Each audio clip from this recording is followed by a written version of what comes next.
and welcome to the Duza Bear Digest for Wednesday, July 14th, 2021. The Reform Party began as a fringe political protest group in 1987 and ran on the slogan "The West Wants In" the 1988 election, where it was completely shut out, even in Alberta. And it would have stayed that way had Lucien Bouchard's Bloq Quebecois not formed the official opposition after the 1993 federal election. But since the one thing the West couldn't tolerate was Quebec separatists getting ahead of them by fanning the flames of anti-Quebec sentiment, the Reform Party eventually grew into a force almost as powerful as Jack Layton's NDP was after the 2011 election. But that's not why you called. Starting today, and every Wednesday we can, we're turning our attention towards voices in Canada's West. We're letting the West in. Specifically, British Columbia. More specifically, the heart of BC. Most specifically, a little town called Quesnel. So joining me now on topics completely unrelated to this opening is our Western correspondent,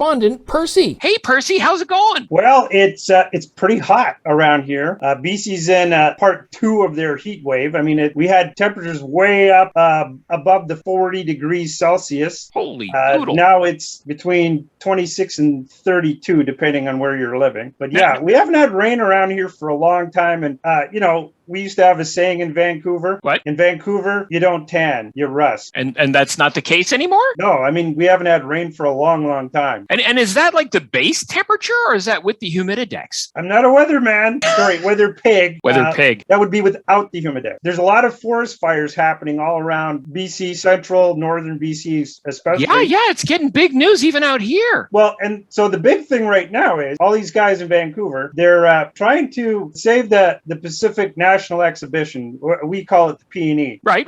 We got a CNE here, so it's the Western version of it. Yeah. They're asking our premier, John Horgan, if they can get a lifeline of $8 million to save the PNE. Holy crap. Yeah. Well, pardon my French. I like the PNE. I had my first roller coaster ride on the PNE. And I did too when I was out there. It was awesome. At Empire Stadium, and the Canucks at the Pacific Coliseum, and the Vancouver Giants not too long ago were at the Coliseum. I got some great memories and everything like that. But here's the thing. We've got places like Lytton, BC, that the whole town, 90% of the town is gone because of forest fires. I think they should be getting $8 million, not the PNE. You want to talk about nostalgic? A whole town's gone. We've got bigger fish to fry than the PNE. As much as I love PNE, I mean, people have lost their homes, their livelihoods, other family members even. That's my thing right now. And I guess if I'm on a soapbox, which I'm actually on a soapbox, how I can get up to the camera. This is kind of where I'm at there, folks. Like, yeah, I love the PNE and everything like that, but money is needed more somewhere else. Absolutely agree, Percy. If one of our viewers has John Horgan's ear, well, give it back to him because he's not listening. Did he go Van Gogh? Did he go for the Van Gogh look? Is he missing an ear? Well, he's missing something, but DC members, lend me your ears and give them to John Horgan. Okay, Percy. Well, that's great, and let's hope that people really consider that. And where exactly is Lytton? Between Boston Bar and Cache Creek. Beyond hope? Well, right now they are. Yeah, see, to somebody who doesn't know anything about BC, that joke has just gone right over their head. Anyway, so we'll wrap it up. That's it for the Western Report this week. And thanks a lot, Percy. We'll talk to you next week. All right, bye. Bye.